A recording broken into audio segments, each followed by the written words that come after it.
Hello, my dear friends. This is Rabbi Aharon Dobinsky coming to you today from the beautiful city of Yerushalayim, the holy city of Yerushalayim, in the beautiful state of Israel. I hope you're all doing very well. I have some announcements towards the end of this, which I hope you'll like, and we'll take it from there. But last week we talked about what Hashem expects of you, what He would like you to do. We're going to take it one step further for just a moment, and then we're going to move on a little bit. This week's Parsha, Re'eh, starts with one of the things I love most in Torah, because it actually, in a very succinct paragraph, tells you an awful lot of information, and I'm going to get into why it's so important and how do you do it and what is your impetus of this thing. It says, this will be opening words, Re'eh, see, I present before you today a blessing and a curse. The blessing that you listen to the commandments of Hashem your God that I command you today, that we talked about last week. And the curse, if you do not listen to the commandments of Hashem your God, and you stray from the path that I command you today to follow the gods of others that you do not know. It's very simple, it's very succinct. What are the gods you do not know, etc., etc. It's very simple. You're either on Hashem's side or you're not on Hashem's side. There really is no middle ground. You can't I'm kind of like Hashem, but there's really some great stuff over here that I think is important too. If it's important, Hashem has already seen that, and He's given it to us. It's what we have to do. We've been given the package. There is nothing outside the package that is relevant to the package, except to say, don't. It's not part of what you are given. It's you making the decision. As we've talked about in the past, we have been given a brain so that we have free choice. We can make the choice in anything. Hashem doesn't make us do this. That's why it says, I give you a choice today. I give you a choice. I'm not saying you do it. I give you a choice. The choice is yours. And you can get the blessings or you can get the curses. And the choice is entirely up to each and every one of us as to what we bring into our life, the blessings or the curses. However, understand that when we talk about doing these things, there's something that we kind of put in last week and we maybe glossed over a little bit. There's actually an impetus into why we would do all this. Why would you do all this for Hashem, for God? You can't see Him. He doesn't talk to you personally. He's talked to your progenitors, but He doesn't talk to us personally. Every day we don't get up and say, hey, Hashem, how you doing? What's going on? How's the world? We assume He knows the answers to all these questions and He handles it appropriately. Therefore, why would we do all these things? Last week talks about it. We glossed over it, and I'm going to tell you today. It's love. Love of Hashem. Because we love Him. And yes, it is one of the things He did request from us last week, is that we love Him. We respect Him. We do what He says. Why would you do anything He says if you don't love and respect Him? You wouldn't. There'd be no reason. Why would we do anything if we don't love and respect Him? And to love and respect Him, there's something that is prerequisite on that as well. Because you have to love yourself first. If you do not love yourself, you cannot love anything or anybody else. Loving yourself is the first prerequisite. We have to love who we are. Who are we? We're a child of Hashem.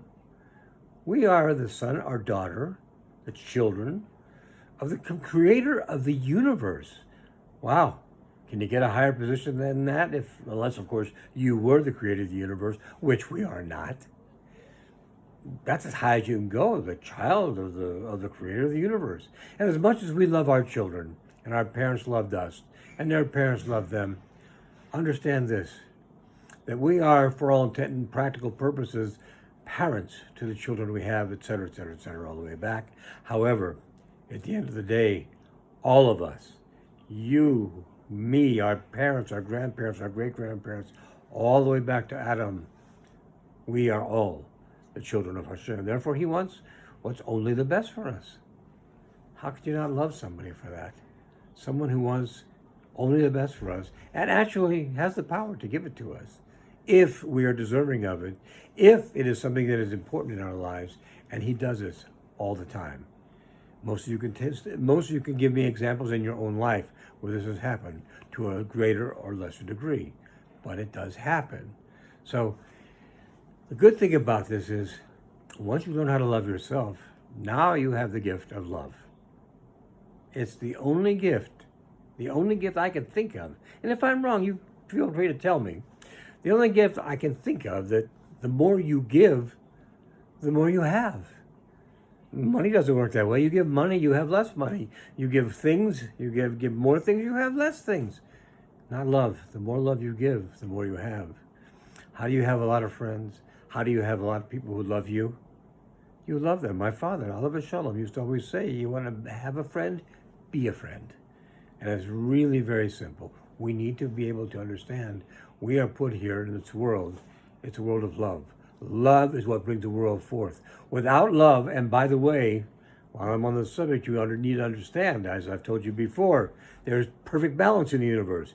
So if there's a lot of love, there's a lot of hate. And this love has to overcome this hate.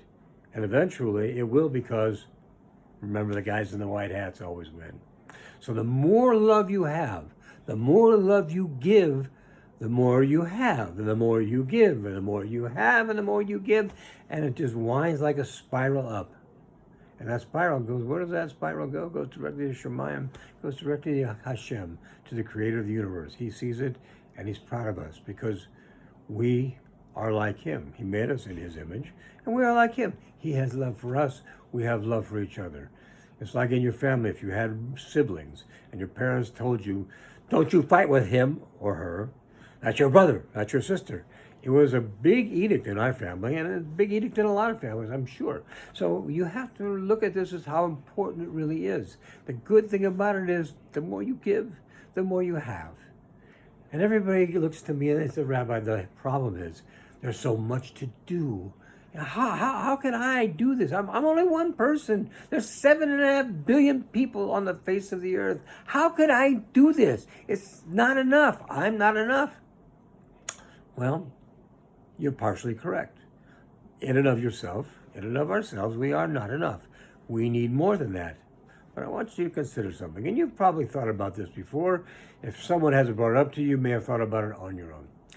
If you take a pebble and you throw it into a pond, it makes a splash. That's the initial reaction. It makes a splash. All right? But there's more. If you look for a while and you keep your eyes on that pond, what you're going to notice is not only was there a splash, but there's a ripple effect. The ripples come out and go out and go out and go out. What do? They move a rock here, they move a fish there, they do this, they do that, they do many things. Some things we don't see because they're underwater. Doesn't matter, we don't have to see it. We have to be aware, though, that stone that we threw into the brook, into the pond, had an effect far-reaching beyond just the initial splash. We're much the same, my friends. We have an effect. Okay, I can't do everything myself. I can't make this happen. I can't make that happen. What can we do? We can make sure that everyone we know knows what we know. In a nice way, not a condescending way, not a mean way, that they be told, this is what's going on. In the world that we live today, we have things where facts have been overridden by opinions and the ability or the desire of people to dominate us without facts. So we have to take a critical look at what we're given and say, is this real? Does this make sense? Is this the kind of thing that Hashem would do? Is this the kind of thing the creator of the universe would do? And because of that, when we find out what these things are, we do need to pass them along. Is that much?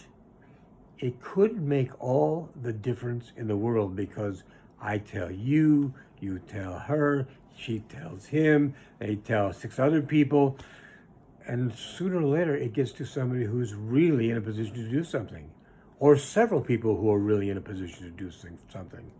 But without us first making that initial contact, without us first making that initial approach to people so that they know what's going on, you're right, there's not much that can be done.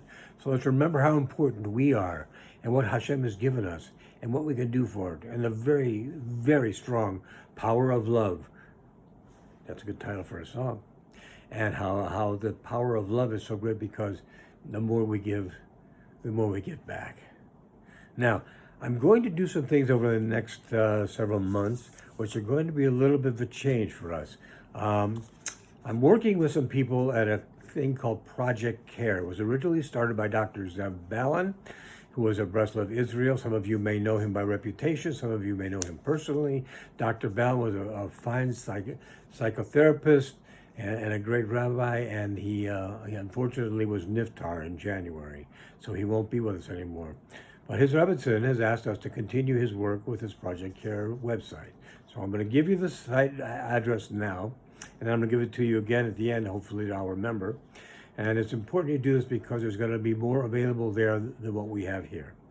The website is drzevbalin.com. That's D like David, R, Z like zebra, E, V like victory, B like brother, ALLEN.com. It's called Project Care. It's important we do this for several reasons. One, this also helps provide an income for the doctors, Doctor's Rebbitzin, and that's something we want to do. But more than that, the lessons that will come across in there. We have lessons in Tanya. We have lessons in Tehillim. And I'm going to do something I've never really done before, and hopefully it will be appreciated for those of you who like what you see here, and you maybe think you'd like to have more. I'd love to give you more. So what I'm going to be doing from now on is every Friday, like I do now, I'll do something between 10 and 15 minutes long for people who come on to Facebook and want to watch, people who come onto YouTube and want to watch, and I'm also going to post it on drzevbalin.com for the Project Care. This way, other people will get exposure to it as well. And starting this Sunday, every Sunday through Thursday, I'm going to do a posting of a 1 to 2 minute piece. Nothing much, nothing extensive. It's going to be words of inspiration, encouragement, learning. Something that seems timely and is important at the moment. And because it's only a minute or two, it doesn't take long to watch it. So you can come back every day and get a little bit new. It's not going to be the same thing that you got on Friday. It might be something might be the same in it to continue on a thought. But for the most part, it'll be something new, something to look forward to every day to get your day off to a good start. Or conversely, if you got your day off and you didn't get a chance to do it, and the day didn't go exactly as you felt it would, it's a good way to end your day, to bring yourself back up before you go to sleep at night. So hopefully these changes will be something that will be of an interest to you. If they are, please participate. Again, the website is DR, that's like doctor, Zev, Z like zebra, E-V, BALLEN.com. drzevbalin.com. The website is for a thing called Project Care. And the idea of Project Care is to be able to teach people what they need to know to have happy, healthy, loving, joyous, fulfilling lives. Not only to have them, but to teach other people how to have them as well. So my friends, thank you for coming today. I appreciate it. You all have a great Shabbos, a Chodesh Tov. We have a new month. We have the month of Elul coming on Sunday. So have a great new month ahead. It's our last chance before Rosh Hashanah to take care of all the things that we need to take care of with regard to our relationship with our Creator, Hashem. Now's the time. So have a great Shabbos, a great new Chodesh, and be well, my friends. Be happy. God bless. All the best.